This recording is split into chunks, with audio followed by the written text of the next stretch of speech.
Olá, bem-vindos a mais um estudo da obra Missionários da Luz. Estamos no nosso estudo de número 28, nessa obra que foi escrita pelo Espírito André Luiz por intermédio de Chico Xavier. Estamos estudando o capítulo 13, chamado Reencarnação. E, no último estudo, analisávamos a reação de Adelino quando, desdobrado pelo sono, se encontrava com Segismundo, que desejava reencarnar como filho de Adelino e Raquel, mas encontrava uma grande resistência de Adelino por conta do passado que existe entre esses espíritos. Como vimos, Adelino foi assassinado por Segismundo em outra existência. E agora, arrependido, Segismundo tenta retornar, reencarnar como filho dele, de Raquel, que também estava envolvida nessa trama, para resgatar as faltas, para perdoar e ser perdoado. Encontramos então André Luiz neste trabalho de convencimento de Adelino para que aceite receber Segismundo como seu filho. Vimos então aí a descrição de Adelino. Toda vez que tenta dormir, se encontra com Segismundo pedindo ajuda, pedindo para ser seu filho, e ele, muitas vezes, tenta estender as suas mãos para auxiliá-lo, mas, quando percebe a sua fisionomia, um terror inexplicável invade o seu ser, o seu espírito. Tem a impressão de que Segismundo pretende assassiná-lo pelas costas, conforme sofrera no passado. Por isso, foge sempre num misto de ódio e repugnância. Oh, que pesadelos terríveis e longos! E modificando o tom de voz, acrescentou: admito esteja eu sob fortes desequilíbrios nervosos, sem atinar com o motivo. Como sempre, nós não sabemos as reais causas dos nossos desconfortos, dos nossos desequilíbrios, e achamos que a origem está em problemas fisiológicos, quando, na verdade, em muitas das ocasiões, a causa é espiritual. Por que não se submeter ao necessário tratamento médico? Perguntou sua esposa afetuosa, Raquel. O marido pensou alguns momentos, como se o seu espírito vagueasse através de longínquas recordações. Em seguida, fixando na companheira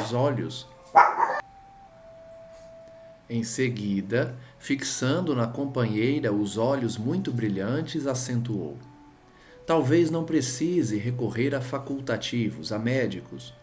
É possível que o nosso filhinho esteja com a razão. As lutas grosseiras do mundo impuseram-me o esquecimento da fé em Deus. Há quantos anos terei abandonado a oração? Então percebam que, como vimos ontem, Alexandre inspirou o filho de Adelino e Raquel, que é uma criança de 2 anos, para que despertasse no pai a necessidade da oração, da reflexão. Então, a intervenção, o auxílio, a intercessão de Alexandre possibilitou que Adelino enxergasse que o seu problema não era fisiológico, não seria resolvido por médicos, mas sim porque ele estava distante da oração. Ele reconhece que o seu filho está com a razão quando diz que o seu pai não busca mais o seu leito para orar. Então, ele percebe que está há muito tempo distante da oração, distante de Deus.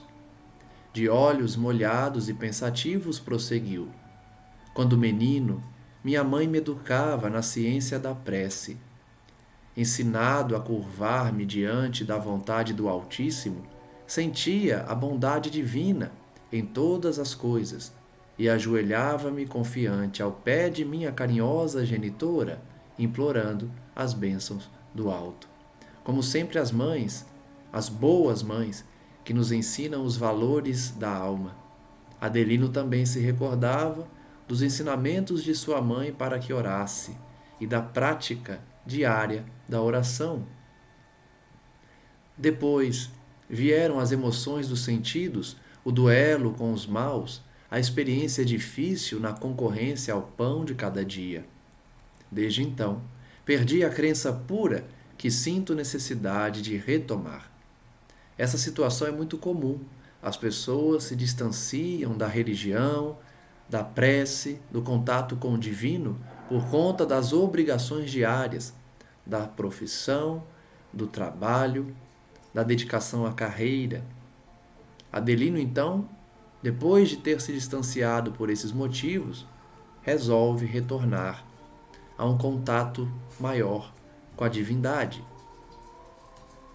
A esposa enxugou os olhos comovida. Há muitos anos não observava no companheiro semelhantes demonstrações emotivas. Ergueu-se emocionada e falou com ternura: "Volte hoje mais cedo para orarmos juntos." Como sempre, a esposa colhe os benefícios de um marido fiel a uma religião, a uma doutrina, aos valores éticos. E procurando imprimir notas de alegria à conversação, chamou o filhinho a pronunciar-se, acrescentando: "Hoje, Joãozinho, papai rezará conosco." Olha a importância da família orar junto, né? Todos juntos orando, num pedido em uníssono a Deus para a harmonia no lar, para o equilíbrio das emoções, para a resolução de problemas. É importante o cultivo do Evangelho no lar, a oração em família. Iluminou-se o semblante do pequenino de intraduzível alacridade. Contemplou a mãezinha enternecido e observou: "Então, mamãe, farei todas as orações que eu já sei." Após o jantar, experimentando disposições diferentes, Adelino despediu-se com delicadeza que Herculano classificou de inabitual. Herculano, que é a entidade que chamou Alexandre para ajudá-lo a convencer Adelino a receber Segismundo, estava presente e percebeu que Adelino saíra de casa diferente do que ele estava acostumado a ver. Adelino devia sair mal-humorado, como nós vimos ontem, a forma que ele tratou a esposa, com monossílabos, com mau humor e irritação. Hoje, porém, na descrição da obra, ele saía de uma forma diferente, inabitual. Alexandre, muito satisfeito, asseverou, depois de restituir a criança aos cuidados maternos: "Felizmente, nossos serviços preparatórios desdobram-se com excelentes promessas. Conseguimos bastante em reduzidos minutos." Vejam como a espiritualidade age em nosso favor, como inspira os nossos filhos, os nossos parentes, as crianças, para nos estimular emoções divinas, sentimentos nobres. Nós vimos ontem que Alexandre se utilizou da criança para despertar esses sentimentos no pai. E em poucos minutos conseguiram um grande avanço naquela situação. De minha parte, imensa era a surpresa que me invadia o espírito. Por que tamanhos cuidados? Alexandre e outros benfeitores espirituais, tão elevados quanto ele mesmo, não poderiam organizar todos os serviços atinentes à reencarnação de Segismundo? Não eram senhores de grande poder sobre todos os obstáculos? Então vejam a dúvida de André Luiz. Ele estava se perguntando como um bom humano inferior age, do porquê tanto trabalho, já que a espiritualidade superior poderia resolver o problema da reencarnação de Segismundo de uma forma muito rápida. André Luiz meio que sentia perder tempo ali, porque, segundo ele, segundo as suas conclusões, os nobres espíritos de Alexandre e outros mentores poderiam impor a reencarnação a Segismundo, obrigando Adelino e Raquel a aceitá-lo, ou vinculá-lo forçosamente a Raquel, sem antes trabalhar esses sentimentos de aceitação. Mas André Luiz parece se esquecer que, primeiro, Deus não obriga-nos a nada. Ele não interfere no nosso livre-arbítrio. E nas situações em que é necessário existir algum tipo de influência, o dano é muito maior do que se trabalhar primeiro o sentimento. Já que, se Raquel recebesse forçosamente Segismundo, e Adelino, por consequência, certamente as emoções iriam se desequilibrar de uma forma muito contundente, a ponto de forçar muitas vezes um aborto espontâneo ou uma rejeição pela criança. Então, era necessário aquele trabalho de convencimento de Adelino, de equilíbrio dos sentimentos antes de providenciar a reencarnação de Segismundo. Vejamos se Alexandre dará alguma lição a André Luiz nesse aspecto. Ele diz: todavia, dando-me a ideia de que desejava responder às minhas interrogações íntimas, o instrutor afavelmente falou a Herculano nestes termos: não devemos e nem podemos forçar a ninguém e precisamos das boas disposições de Adelino para o trabalho a fazer. Então Alexandre responde a André Luiz de forma indireta: não podemos nem devemos forçar o livre-arbítrio de ninguém. Em seguida, passou a orientar Segismundo relativamente à conduta mental, aconselhando-o a preparar-se com todos os recursos ao seu alcance para o êxito na experiência próxima. Vimos também ontem que Alexandre, ao tratar com Segismundo, puxou a orelha dele, orientou ele a não ficar entristecido, amargurado, infeliz, porque a sua energia psíquica, o seu sentimento menos nobre, influenciava na rotina do casal, na rotina da família. Então, novamente, Alexandre chama a atenção de Segismundo para que ele se esforçasse a manter uma vibração equilibrada para os próximos acontecimentos. Outros amigos espirituais das personagens daquele drama entre duas esferas também chegaram ao ninho doméstico, acentuando-se a alegria da camaradagem fraternal. Vejam que Adelino, Raquel e Segismundo têm outros amigos, têm outros espíritos simpáticos a eles. Amigos espirituais, diz André Luiz, chegaram ali também, o que aumentou o clima de amizade, de camaradagem entre eles. Fica então a lição, mais uma vez, de como a espiritualidade nos ama, nos proporciona situações felizes, intervenções para nos auxiliar. E quantos amigos possuímos na espiritualidade, não são poucos. Não é somente o nosso guia, o nosso mentor, o mentor de colônia, como Alexandre é para André Luiz, mas nós temos muitos amigos na espiritualidade, parentes que já desencarnaram há muitos anos, amigos de outras encarnações, que também nos ajudam se entrarmos em sintonia, se cultivarmos a oração. A presença do meu instrutor parecia incentivo a contentamento geral.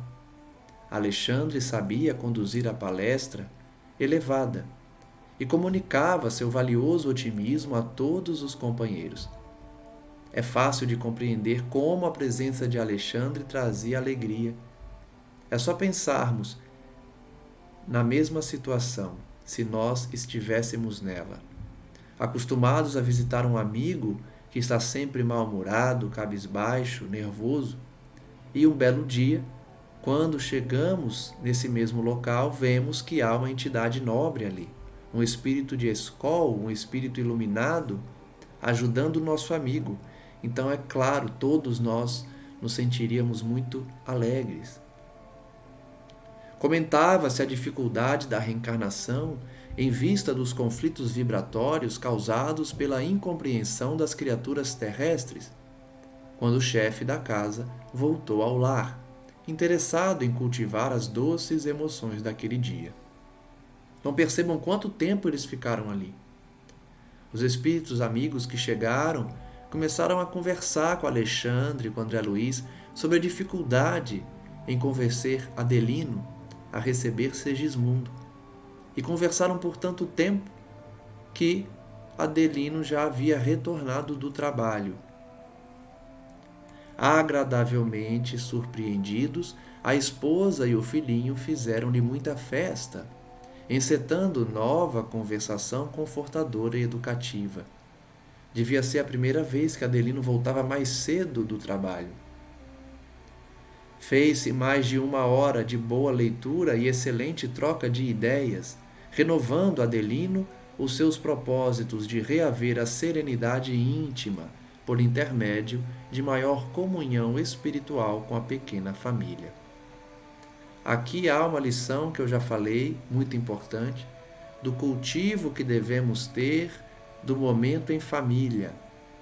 Adelino voltara mais cedo do trabalho e manteve uma conversa edificante com sua esposa, companhia com seu filho, leram juntos, tiveram uma leitura edificante também. Tudo porque Adelino resolvera dedicar-se mais à família, ter uma comunhão espiritual com ela. Que todos nós, então, possamos refletir nisso também. Estamos tendo esse momento de reflexão espiritual com a nossa família? Cultivando a oração em casa pelo menos uma vez por semana? No momento em que vivemos nesse mundo, o ideal é todo dia orar em família, porque estamos passando por um momento alarmante na Terra, de transição muito próximo. Então,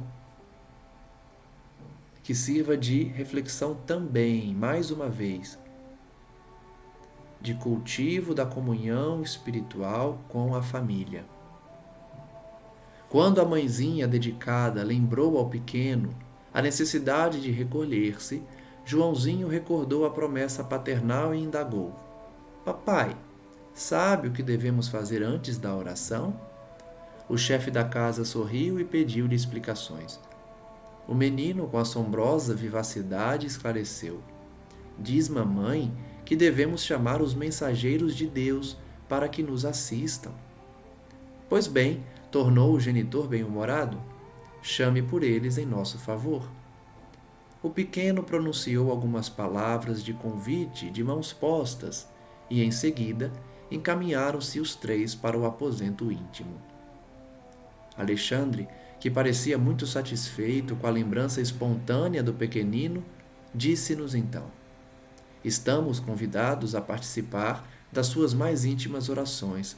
Acompanhemo-los. Notem que a criança não estava mais inspirada diretamente por Alexandre e teve, por conta própria, uma manifestação de chamar os amigos espirituais para aquele momento de oração com a família. Era algo já da personalidade que animava o garoto, Joãozinho, não mais uma intervenção direta de Alexandre, como vimos ontem. Naquele momento, o nosso grupo estava acrescido de 3 entidades amigas de Raquel, que tinham vindo até ali, igualmente convocadas pela dedicação de Herculano, a fim de cooperarem na solução do assunto. Então, Herculano chamou mais 3 pessoas. Percebam que Herculano está chamando todo mundo para ajudar. Ele quer resolver aquele problema, está chamando um monte de amigos. O quadro interior era dos mais comoventes. O pequenino pusera-se de joelhos e fazia a oração dominical com infantil emotividade. Adelino e a companheira seguiam-lhe a prece com grande atenção. Por nossa vez, continuamos, agora em silêncio, a observar e colaborar naquele serviço espiritual com as melhores forças do sentimento. Notei que a esposa se achava rodeada de intensa luminosidade, que, partindo de seu coração, envolvia o esposo e o pequenino em suaves irradiações. Muito sensibilizado, Adelino deixou escapar uma lágrima furtiva quando o filho, terminando as preces, curtas em palavras e grandiosas em espiritualidade, lhe beijou carinhosamente as mãos. Notem que Adelino está começando a romper no seu coração a dureza, a secura. Está se emocionando mais, o que é característica de elevação vibratória. Mais alguns minutos e todos se recolhiam sob os cobertores, felizes e tranquilos.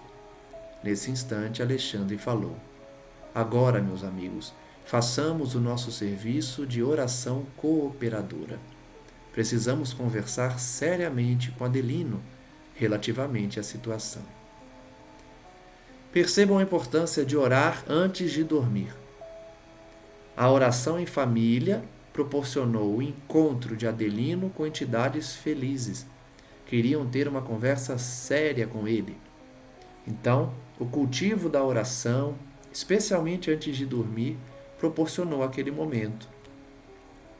O orientador pediu a proteção divina para o casal em voz alta, sendo acompanhado por nós em profundo silêncio. As vibrações do nosso pensamento em rogativa congregaram-se, como parcelas de luminosas substâncias a se reunirem num todo, derramando-se sobre o leito conjugal, quais correntes sutis de forças magnéticas revigorantes e regeneradoras. Aqui também vale o comentário de como a espiritualidade nos auxilia enquanto dormimos. No quarto do casal que dormia, Alexandre pediu em voz alta a bênção para aquele casal, acompanhados no silêncio de André Luiz e dos demais cooperadores, e todos emanavam luzes que se uniam numa só e envolviam o casal. Imaginem que beleza ter esse tipo de atividade em nossas casas, espíritos nobres que oram por nós, que nos envolvem com suas luzes, com suas vibrações.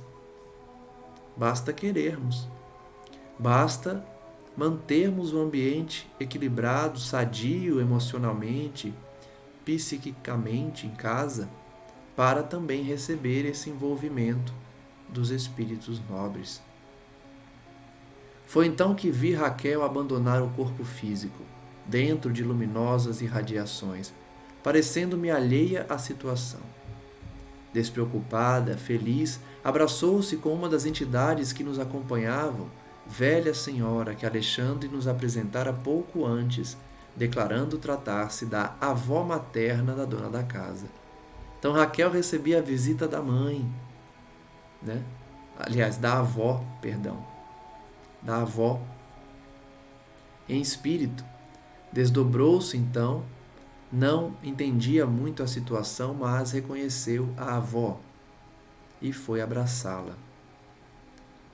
A anciã desencarnada convidou a neta a permanecerem juntas em oração, ao que Raquel aqueceu com visível contentamento. A esposa de Adelino, entretanto, parecia identificar tão somente a presença da velhinha amorosa. Olha que legal!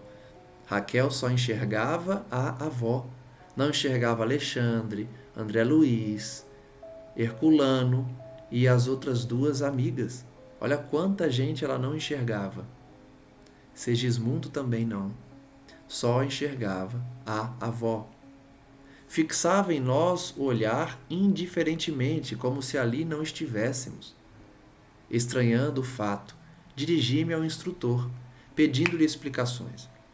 Alexandre não se fez rogado e, não obstante a delicadeza do serviço em curso, esclareceu-me delicadamente. Não se surpreenda.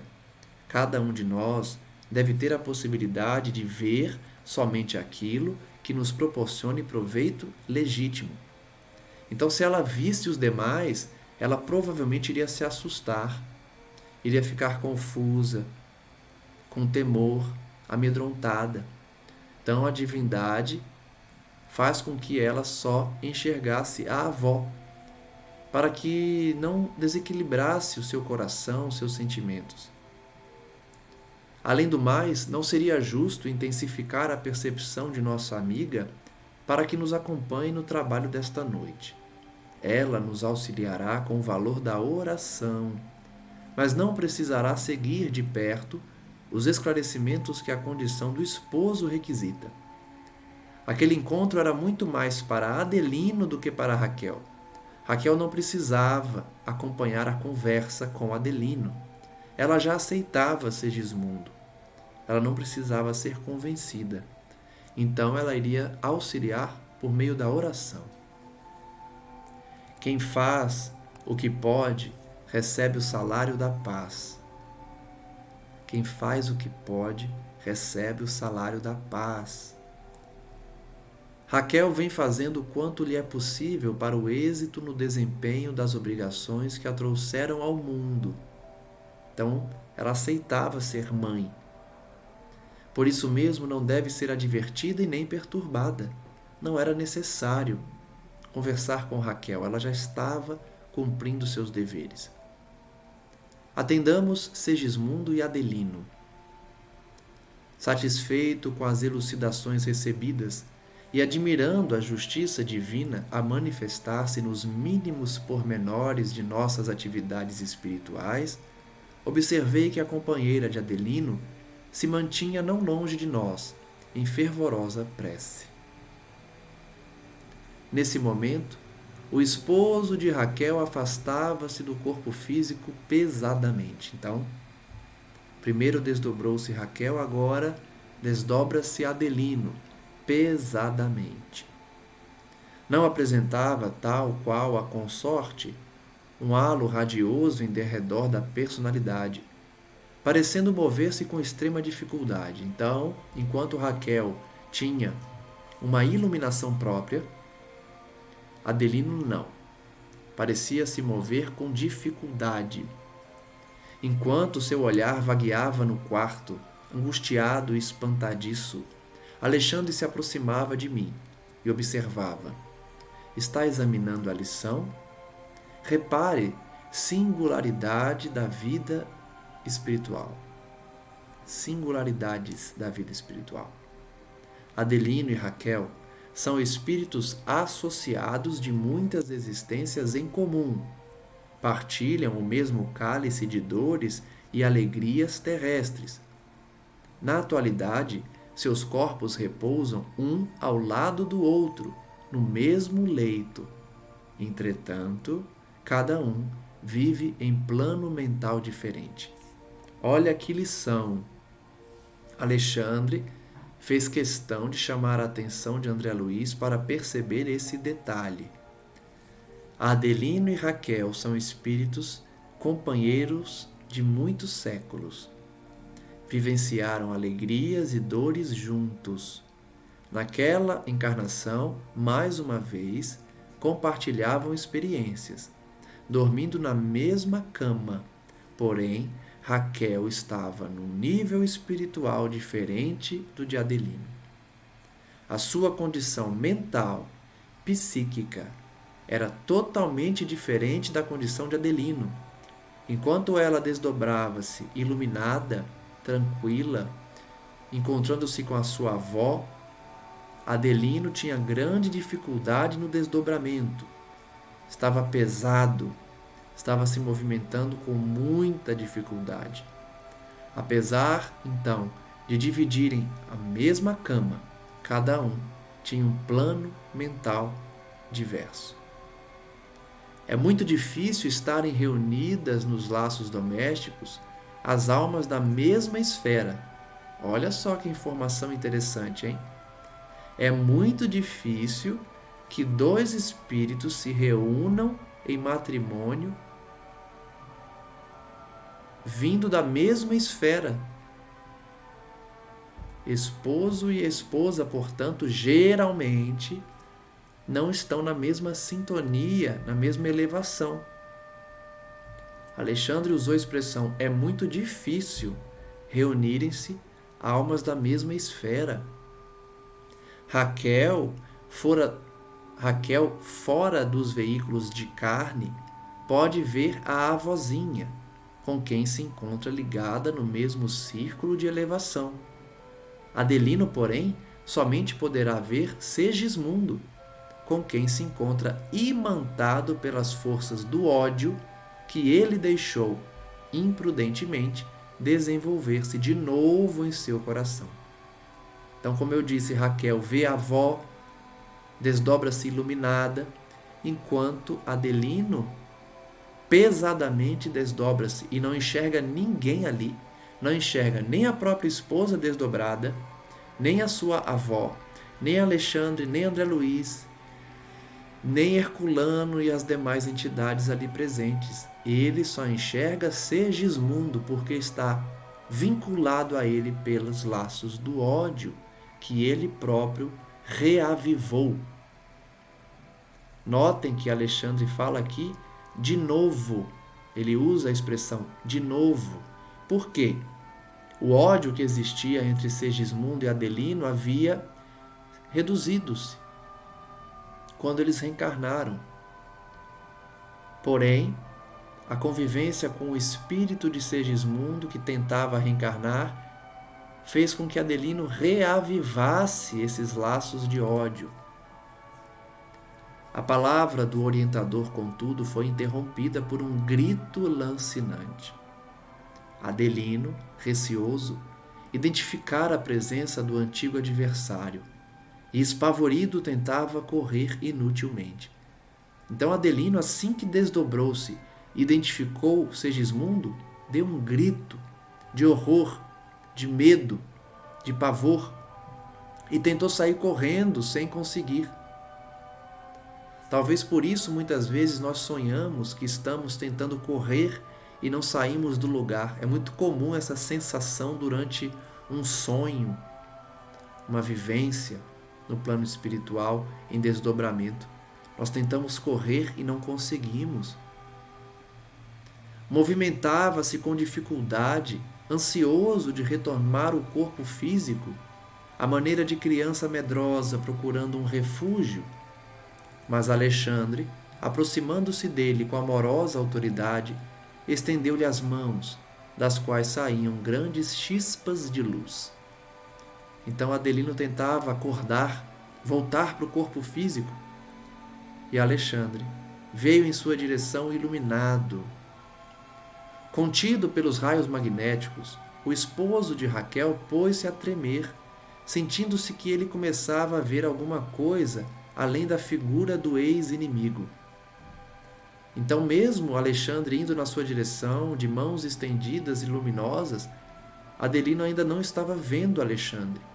Ele começou a sentir algo diferente, começou a antever alguém além do Segismundo, que era o seu foco principal. Aos poucos, em vista das vigorosas emissões magnéticas de Alexandre, ele pôde ver nosso venerável orientador, com quem passou a sintonizar diretamente, e caiu de joelhos em convulsivo pranto. Então ele finalmente consegue ver Alexandre, porque ele, Alexandre, fez que ele o visse através de imposições magnéticas. Quando ele vê então Alexandre, dobra seus joelhos e começa a chorar. Observei o pensamento de Adelino naquela hora comovedora e percebi que ele associava a visão radiosa às preces do filhinho. Adelino então pensava que a visão que ele estava tendo de Alexandre era por conta das orações do seu filhinho. Ele via ali a estranha figura de Segismundo e a resplandecente presença de Alexandre, e fazia intraduzível esforço para recordar-se de alguma coisa do passado distante, que a sua memória não conseguia situar com exatidão. Então Adelino passa a ver ao mesmo tempo Segismundo de um lado, Alexandre de outro, figuras completamente diferentes diante da elevação de Alexandre. Ele tenta se lembrar do passado.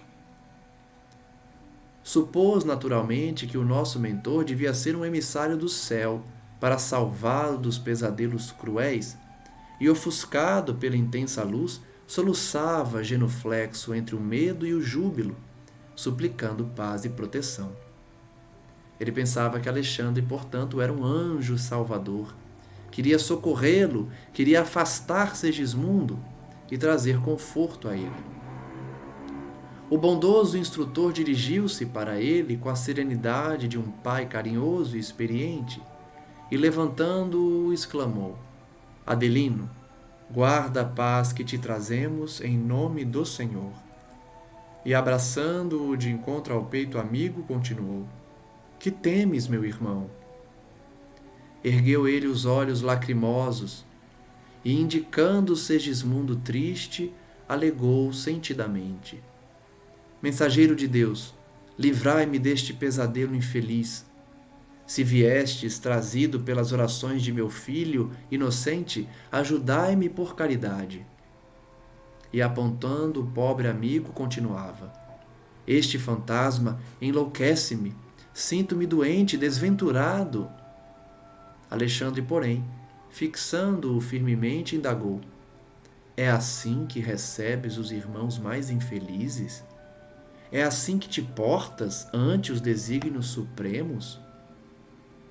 Onde puseste as noções de solidariedade humana? Por que fugir aos mais infortunados da sorte?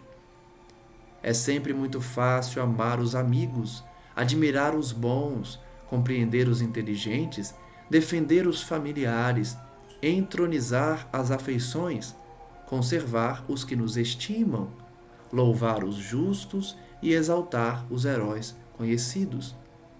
Mas, se somos respeitáveis em semelhantes posições íntimas, é preciso reconhecer que elas traduzem serviço realizado em nosso processo evolutivo. Nós, porém, meu amigo, ainda não alcançamos a redenção final. Por isso mesmo, a tempestade é nossa benfeitora, a dificuldade, nossa mestra, o adversário, instrutor eficiente. Modifica as vibrações de teus pensamentos. Recebe com caridade o mendigo que te bate à porta quando não tenhas adquirido ainda bastante luz para recebê-lo com o amor que Jesus nos ensinou. Então, primeiro, vejamos o quanto a mente de Adelino é infantil. Ele achava que a prece do seu filho que havia invocado aquele anjo. Vejam como a nossa mente traz ainda alegorias, símbolos de outras religiões que transformam tudo em algo fantástico, em algo sobrenatural. Ele não se achava merecedor de ter o auxílio de um anjo.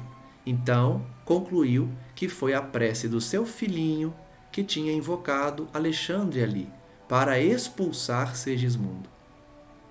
Então Alexandre demonstra a ele que ele estava sendo egoísta, que ele não deveria receber um infeliz dessa forma.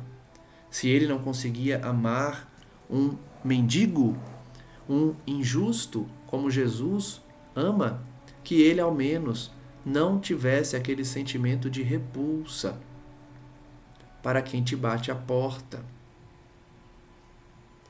Impressionado com as palavras ouvidas, pronunciadas com inflexão de ternura paternal, Adelino, em lágrimas copiosas, voltou-se para Segismundo, encarando-o de frente. Alexandre, como se lhe aproveitasse a nova atitude, acentuou: Contempla o pobrezinho que te pede socorro. Observa-lhe o estado de humilhação e necessidade. Imagina-te na posição dele e reflete. Não te doeria a indiferença dos outros? Não te dilaceraria a alma a crueldade alheia? Estimarias que alguém te classificasse de fantasma tão só pelas tuas demonstrações de sofrimento? Adelino, meu amigo, abre as portas do coração aos que te procuram em nome do poderoso Pai. Notem a estratégia de Alexandre. Adelino pensa que Segismundo é um fantasma assustador, alguém que está ali para perturbá-lo.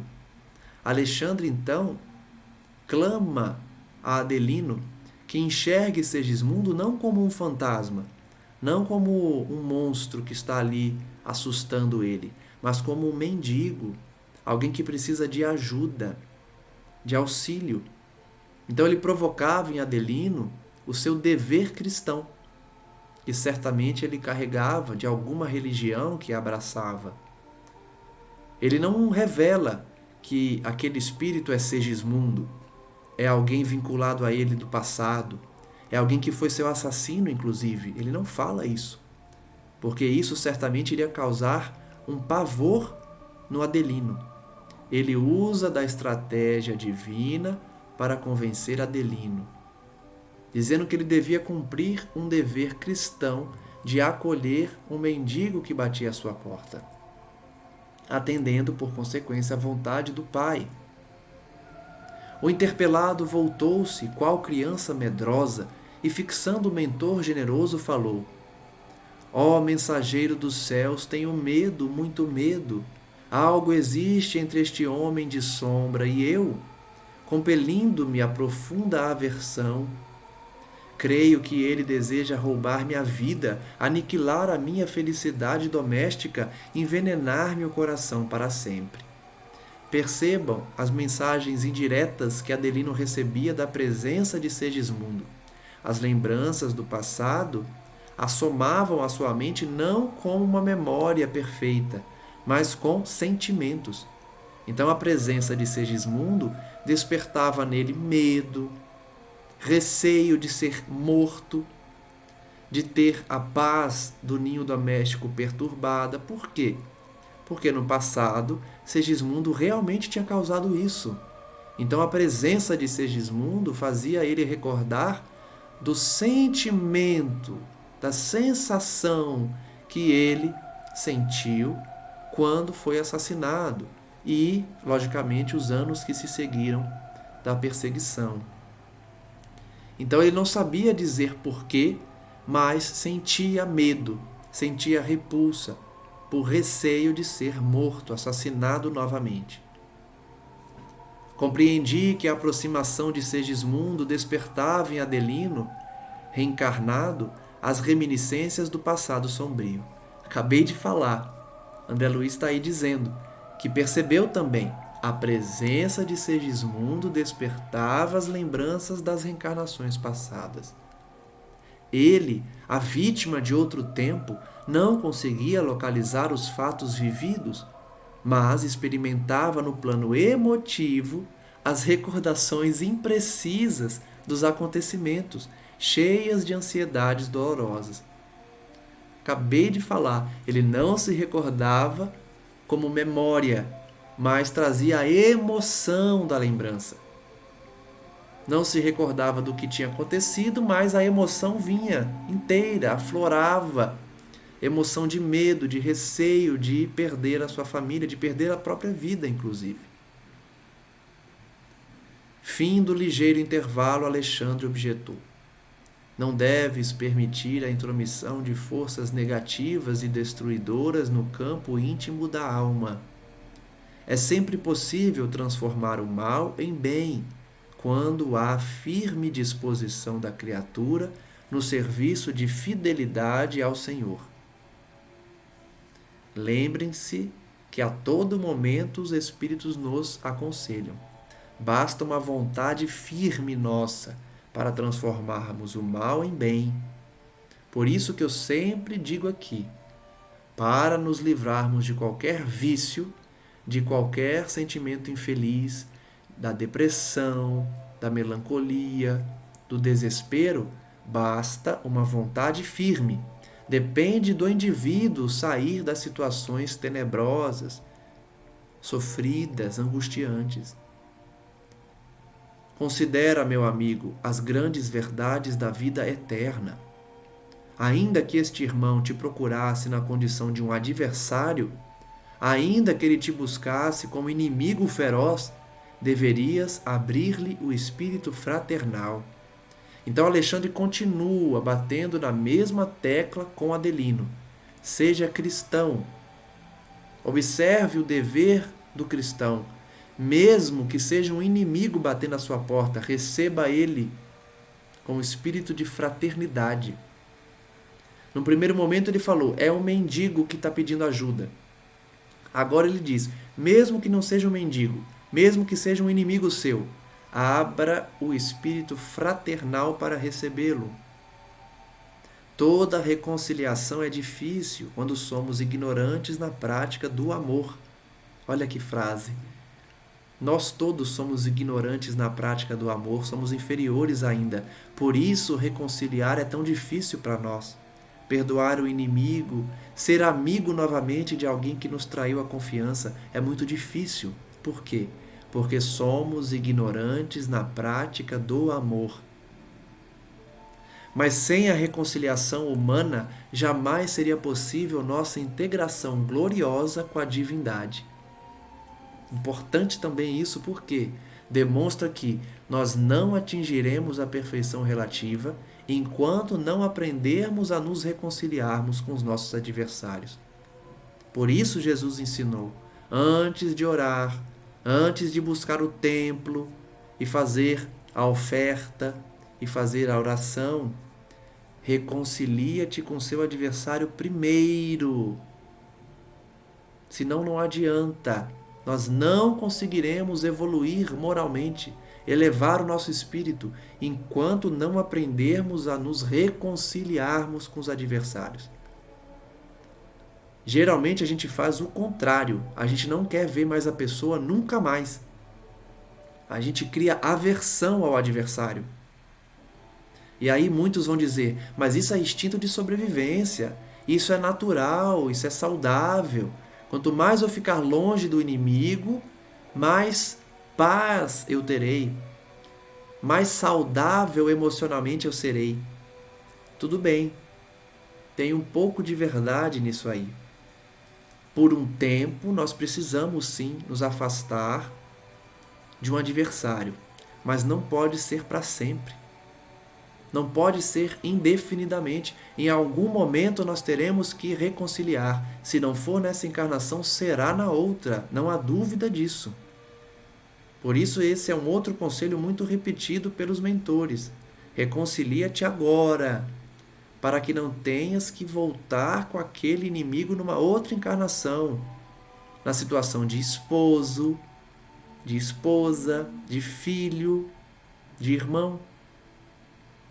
Então, espíritas principalmente têm um dever de buscar um adversário para reconciliar. Eu não estou dizendo aqui para forçarmos situações, inclusive com perigo, quando existe um certo perigo. Não é forçar a situação de alguém que claramente nos odeia. Não é isso. Mas é buscar a reconciliação. Ajudar a pessoa, orar por ela. Pedir nas orações todos os dias pelo adversário, que aos poucos ele vai diminuindo a aversão, o ódio, e quem sabe não se torna um amigo, ainda nessa existência. Então essa também é a lição dessa passagem. Sem o aprendizado da reconciliação, nós não atingiremos a integração gloriosa com a divindade. E porque o esposo de Raquel chorasse copiosamente, o orientador observou: não chores, equilibra o coração e aproveita a sagrada oportunidade. Adelino então enxugou as lágrimas e pediu humilde: auxiliai-me por amor de Deus. Sentindo-lhe a sinceridade profunda, o instrutor convidou Segismundo a aproximar-se. Ele levantou-se cambaleante, angustiado. Amparando a ex-vítima, Alexandre indicou-lhe a figura do ex-assassino e apresentou: este é o nosso amigo Segismundo, que necessita de tua cooperação no serviço redentor. Estende-lhe as mãos fraternas e atende-o em nome de Jesus. Adelino não hesitou e, embora o grande esforço íntimo, visível à nossa percepção espiritual, apertou a destra do ex-adversário fundamente comovido. Perdoe-me, irmão, murmurou Segismundo com infinita humildade. O Senhor recompensá-lo-á pelo bem que me faz. O marido de Raquel fixou nos olhos como a dissipar as derradeiras sombras do desentendimento e redarguiu: disponha de mim, serei seu amigo. Vejam então que começa o princípio do perdão de Adelino por Segismundo. A postura de Segismundo é fundamental aqui. Ele se coloca numa posição totalmente humilde de pedir socorro, de pedir perdão e prometer amizade. Isso com certeza influenciou positivamente, porque se Segismundo apresentasse qualquer indício de raiva, de ódio, certamente Adelino reagiria. Mas ele pede sinceramente ajuda. E Adelino então resolve ceder. O ex-homicida inclinou-se respeitoso e beijou-lhe as mãos. O ato espontâneo de Segismundo conquistara-o. Viu aí? O ato espontâneo de Segismundo conquistou Adelino. Ele beijou as mãos de Adelino. Não podia ser mal aquele espírito angustiado e triste que lhe osculava as mãos com veneração e carinho. Foi então que vi um fenômeno singular. O organismo perispiritual de Adelino parecia desfazer-se de pesadas nuvens que se rompiam de alto a baixo, revelando-lhe as características luminosas. Irradiações suavíssimas aureolavam-lhe agora a personalidade, deixando perceber a sua condição elevada e nobre. Olhem que interessante como reflexão final do estudo de hoje. O perdão que Adelino conferira a Segismundo lhe possibilitou desatar as amarras do ódio, as amarras do sentimento infeliz de perseguição, de medo, de adversidade que existia entre ambos, revelando um espírito elevado e nobre. Olha que curioso. Adelino tinha bons sentimentos, era um espírito bom, mas o ódio por Segismundo, aquela condição de perseguido e perseguidor mútuo, fazia com que ele carregasse pesadas nuvens. O perdão entre os dois fez aquelas nuvens se desfazerem, fez com que aquelas nuvens se desfizessem, né? E ali irradiações luminosas passaram a envolver Adelino. Então percebam que não é só espírito inferior que pode ficar preso nas amarras do ódio, da vingança. Adelino não era um espírito inferior, não era um espírito mau. Ele era um espírito, segundo as palavras de André Luiz aqui, de condição elevada e nobre, mas ele se apresentava pesado, desdobrava-se com dificuldade, não enxergava os bons espíritos. Ele tinha todos os aspectos de uma entidade infeliz, inferior, mas era porque estava carregando pesadas algemas do ódio, do conflito com Segismundo. Olha a importância de perdoarmos, de não termos vinculações com obsessores, com adversários do passado, perdoar quem nos fez mal, senão nós ficamos presos a eles e perdemos a nossa condição de espíritos nobres, se conquistamos essa condição. Porque aquele envolvimento passa a priorizar-se frente aos nossos valores. As sombras escuras, as nuvens que rodeavam Adelino, não deixavam-nos antever a sua condição nobre, o seu espírito iluminado. Somente quando ele se livrou do sentimento de ódio, de perseguição, é que foi possível perceber que ele era um espírito bom. Essa lição é fundamental para o estudo de hoje, para também servir de alerta, porque nós, mesmo querendo bem, fazendo bem, sendo pessoas boas, nós podemos correr o risco de ficarmos presos em condições infelizes, com pesadas nuvens ao nosso redor, obscurecendo a nossa condição de luminosidade, até que nós resolvamos os problemas de perdão, de reconciliação. Agradeço então a todos que nos acompanham e peço à espiritualidade amiga que continue a nos abençoar nesses momentos de estudo e reflexão. Estejamos todos ouvintes e a mim próprio, que lê a obra, que comenta, envolvidos na mesma vibração de aprendizado. Que os bons espíritos nos acompanhem nessa trajetória para que colhamos as lições preciosas dessa e de outras obras que estudaremos todas aqui no canal. E nessa intenção de aprender sempre, apliquemos as lições em nossas vidas particulares.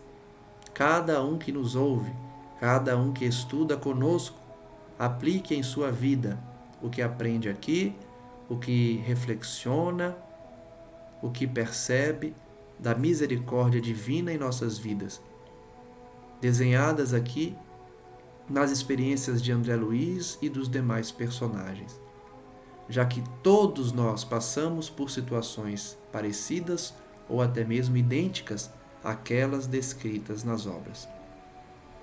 Agradecemos, portanto, aos bons amigos, a essa grande equipe que tem afeição por nós, por buscarmos nas obras de André Luiz as respostas às nossas dúvidas, o aprendizado acerca da doutrina espírita e a vontade do autoaperfeiçoamento e de escolhermos o lado do trigo ao invés do joio nesse momento de transição e de separação a que estamos destinados. Graças damos ao nosso Senhor hoje e sempre.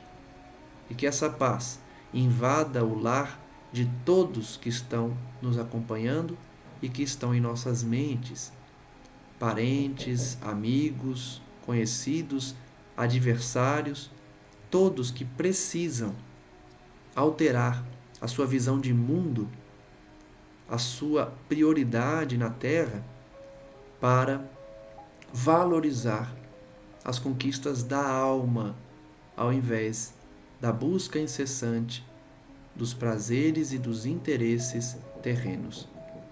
Graças damos ao nosso Senhor Jesus e louvamos a Maria Santíssima, Mãe das Mães, para que nos envolva também nessa intenção de amor, de perdão e de reconciliação para com os adversários.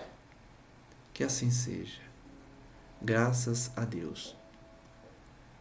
Até o próximo estudo e um abraço a todos.